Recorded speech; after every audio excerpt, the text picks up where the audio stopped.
पंडित जी, कोई सुंदर गोरी सी लड़की ही दिखाओ। ये कैसी लड़की दिखा रहे हो आप? ये कोई काली है, कोई पीली है? मुझे तो गोरी और सुंदर लड़की चाहिए मेरे बेटों के लिए। दिखा रहा हूं बहन जी, लेकिन आपको तो हमेशा गोरी ही लड़कियां पसंद आती हैं। मैं तो कहता हूं कि इतनी सारी गोरी लड़कियों से शादी करवाई है आपने, तो जो 10वें बेटे की शादी है वो किसी काली लड़की से करवा दो। क्या पता वो सुंदर संस्कारी हो। पंडित जी, आपको जितना बोल रही हूँ उतना कीजिए। मैं नहीं चाहती कि मेरे बेटों को कोई भी काली पत्ती मिले और उनकी कोई काली संतान हो। ठीक है बहन जी, आप जैसा कहोगी वैसा ही कर दूंगा। पंडित बहुत सारी तस्वीर दिखाता है वैजंती को, लेकिन उसे कोई भी लड़की पसंद नहीं आती। ये सब वैजंती की 10 गोरी बहुएं देख रही होती हैं। माँ जी, इतना क्यों परेशान हो रही हो आप? जब रिश्ता होना होगा तो हो जाएगा, इसमें इतना परेशान होने की क्या जरूरत है? एक तो छोटे बेटे के लिए मुझे कोई लड़की पसंद नहीं आ रही और ऊपर से तुम भी ऐसी बातें बोल रही हो। अरे माँ जी, देवर जी को तो कोई भी लड़की मिल जाएगी। तभी वहां कौशल आता है और अपनी 10 भाभियों के साथ अपनी माँ से भी कहता है, मुझे शादी नहीं करनी, आप लोग मेरे पीछे क्यों पड़े हो? बेटा, शादी तो करनी ही पड़ेगी तुझे। हर इंसान को अपनी जिंदगी में एक न एक दिन शादी करनी ही पड़ती है। लेकिन माँ, मैं अपनी जिंदगी में कभी भी शादी नहीं करना चाहता। कौशल ऐसा कहकर गुस्से में वहां से चला जाता है।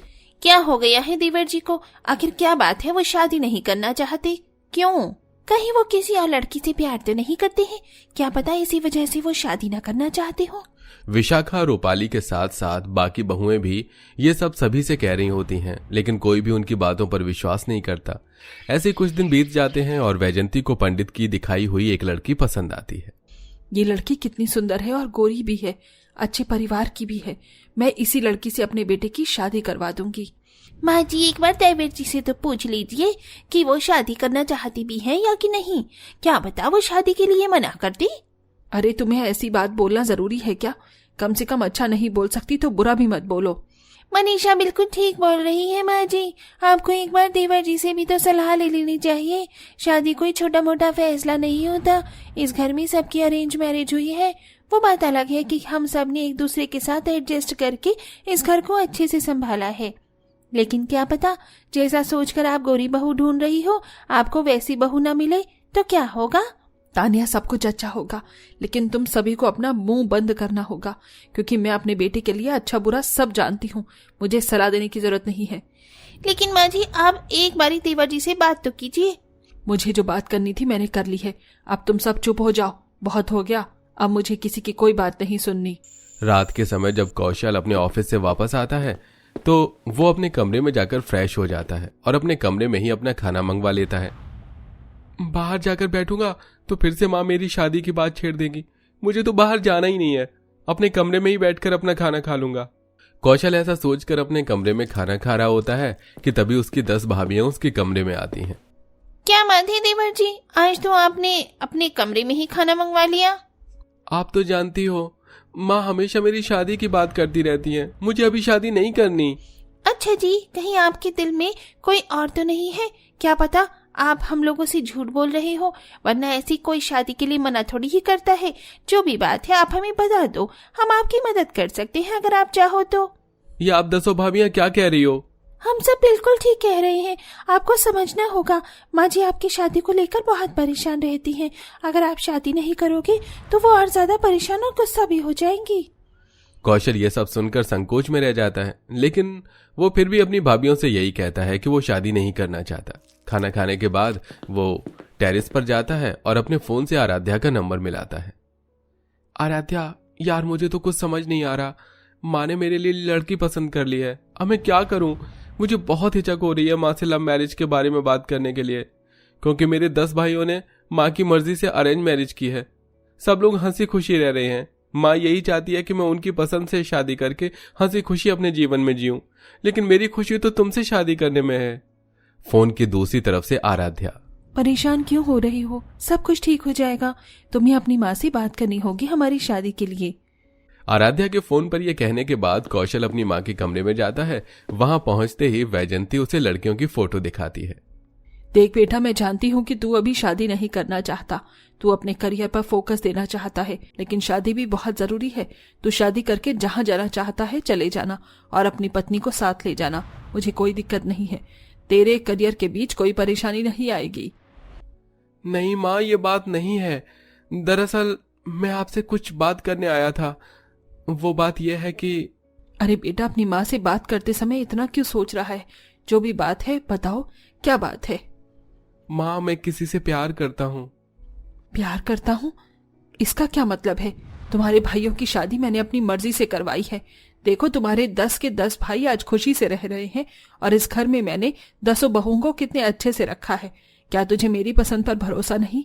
माँ, बात ऐसी नहीं है। मुझे आपकी पसंद पर भरोसा है, लेकिन मैं बचपन से एक लड़की को प्यार करता था और आज भी उसी के साथ हूँ। मैं शादी भी उसी के साथ करना चाहता हूँ। मैं बस, आप मेरी शादी उसी से करवा दीजिए। कहीं तो उस आराध्या नाम की लड़की से प्यार तो नहीं करता है? अरे, उस काली कलूटी को मैं इस घर की बहू कभी नहीं बनने दूंगी। ये ख्याल अपने दिमाग से तू अभी के अभी निकाल देना। माँ, आराध्या बहुत अच्छे परिवार की लड़की है। उसका रंग काला है, लेकिन वो दिल की बहुत साफ है। माँ प्लीज मान जाइए, मेरी शादी उससे करवा दीजिए। मैंने कह दिया ना, मैं तेरी शादी इससे हरगिज नहीं होने दूंगी। जो लड़की मैं पसंद करूंगी तुझे उसी के साथ शादी करनी पड़ेगी। वैजंती की आवाज सुनकर कौशल बहुत ज्यादा उदास हो जाता है। इधर 10 बहू कमरे के बाहर ये सारी बातें सुन लेती हैं। ये क्या माँ जी ने तो हमारे देवर जी को डांट ही दिया। अरे भाई, इतना भी क्या हो गया है? अगर हमारे देवर जी अपनी पसंद की शादी कर लेंगे तो कौन सी आफत आ जाएगी? तभी उन्हें ये महसूस हो जाता है कि कौशल कमरे से बाहर आने वाला है, जिसके चलते वो 10 बहू अपने अपने कमरों में जाकर छुप जाती हैं। कौशल के कमरे से बाहर निकलने के बाद वो सभी एक साथ कौशल के कमरे में जाकर उससे बात करती हैं। अगर ऐसी बात थी देवर जी तो आप हमें ही बता देते। आपको लव मैरिज करनी है, आपने हमें पहले क्यों नहीं बताया? हम ही माँ जी से बात कर लेते। आप लोगों को बताने में मुझे बहुत हिचक हो रही थी। आप सभी ने अरेंज मैरिज की है और मैं लव मैरिज के लिए बोल रहा हूँ। अगर हो सके तो माँ जी को आप ही समझा दीजिए। 10 बहू ये सब सुनकर अपनी सास के कमरे में जाती हैं और अपनी सास को मनाने की कोशिश करती हैं, लेकिन वैजंती किसी की नहीं सुनती, जिसके बाद वो 10 बहुएं घर छोड़कर जाने का फैसला करती हैं। अगर माँ जी ये बात है तो भी ठीक है, हम लोग इस घर में नहीं रहेंगे। हम ये घर छोड़कर जा रहे हैं। आज के बाद इस घर के अंदर कोई भी कोरी बहू नहीं होगी। और वैसे भी कोरा काला कुछ नहीं होता, ये सब अपने मन का वहम होता है। इस तरह सभी के बोलने पर वैजंती को हार माननी पड़ती है और वो कौशल की शादी आराध्या से करवाने के लिए तैयार हो जाती है। अब 10 बहू मिलकर अपने देवर की शादी की तैयारी करती हैं। बहुत जल्द वो दिन आ जाता है जब कौशल आराध्या से शादी करने के लिए अपने घर से अपनी 10 भाभियों के साथ बारात लेकर जाता है। आज हमारे देवर जी की शादी है। अरे आज तो हम धूम मचा देंगे। अरे ढोल वाले भैया, ढोल रुकना नहीं चाहिए। नाचते कूदते हम अपनी देवरानी को लेकर आएंगे। इस तरह 10 बहुएं मिलकर पहली काली बहू लेकर आती हैं। शादी के बाद गृह प्रवेश पर आराध्या की आंखों में आंसू आ जाते हैं और वो अपनी 10 जेठानियों से कहती है, आप सभी का बहुत बहुत शुक्रिया। अगर आज आप न होती तो शायद मेरे कालेपन की वजह से कौशल से मेरी शादी कभी न हो पाती। काला गोरा कुछ नहीं होता, इंसान का मन साफ होना चाहिए। और वे प्यार करने वालों को कौन ही रोक सकता है? हम तो कुछ भी नहीं है। क्यों देवरानी जी, सही कह रही हूँ ना? करुणा की बात सुनकर सभी हंसने लगते हैं। उस दिन के बाद से 10 बहुएं मिलकर अपनी काली देवरानी के साथ बहुत अच्छे से रहती हैं। उनका ये प्यार देखकर वैजंती भी बहुत खुश होती है और उसके मन से काले गोरे का वहम हमेशा के लिए खत्म हो जाता है।